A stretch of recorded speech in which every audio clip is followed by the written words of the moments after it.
Rais wa Uturuki Recep Tayyip Erdogan, mwana wa mfalme wa Saudi Arabia Mohammed bin Salman, na Waziri Mkuu wa Pakistan Shehbaz Sharif wamesaini mkataba wa kihistoria wa ulinzi wa pamoja katika mji mtakatifu wa Makkah nchini Saudi Arabia. Makubaliano hayo yaliyotiwa saini siku ya Ijumaa yanalenga kuimarisha ushirikiano wa kijeshi, kiusalama na kiteknolojia kati ya mataifa hayo matatu yenye ushawishi mkubwa katika ulimwengu wa Kiislamu, huku kukiwa na wasiwasi wa kuongezeka kwa mivutano katika kanda hiyo. Makubaliano hayo yaliyopewa jina la mkataba wa pamoja wa ulinzi wa Makkah yalitiwa saini katika kasri la Al-Safa wakati wa mkutano wa kilele uliohusisha viongozi hao watatu.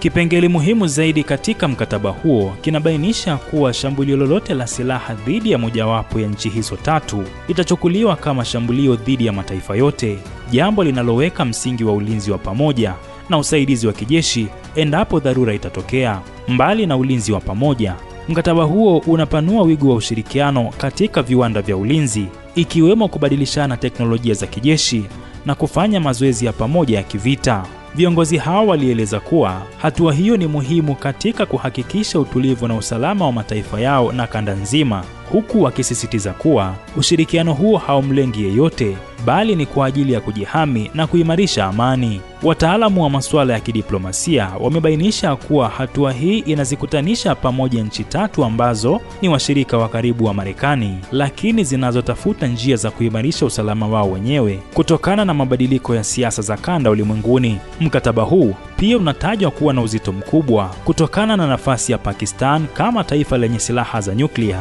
nguvu ya kijeshi ya Uturuki ndani ya muungano wa NATO na ushawishi wa kiuchumi na kidini wa Saudi Arabia. Hafla hiyo ya utiaji saini imekuja baada ya mazungumzo ya muda mrefu yaliyodumu kwa zaidi ya mwaka mmoja, ambapo mawaziri wa ulinzi wa nchi hizo walikuwa wakifanya kazi ya kuandaa mfumo huo wa ushirikiano. Makubaliano haya yanatarajiwa kuanza kutekelezwa mara moja, huku timu za wataalamu wa kijeshi zikitarajiwa kukutana hivi karibuni ili kupanga ratiba ya mazoezi ya kwanza ya pamoja chini ya mkataba huu mpya. Nikiripotia Rubaa za Kimataifa, mimi ni Abdel Nasser Mwita.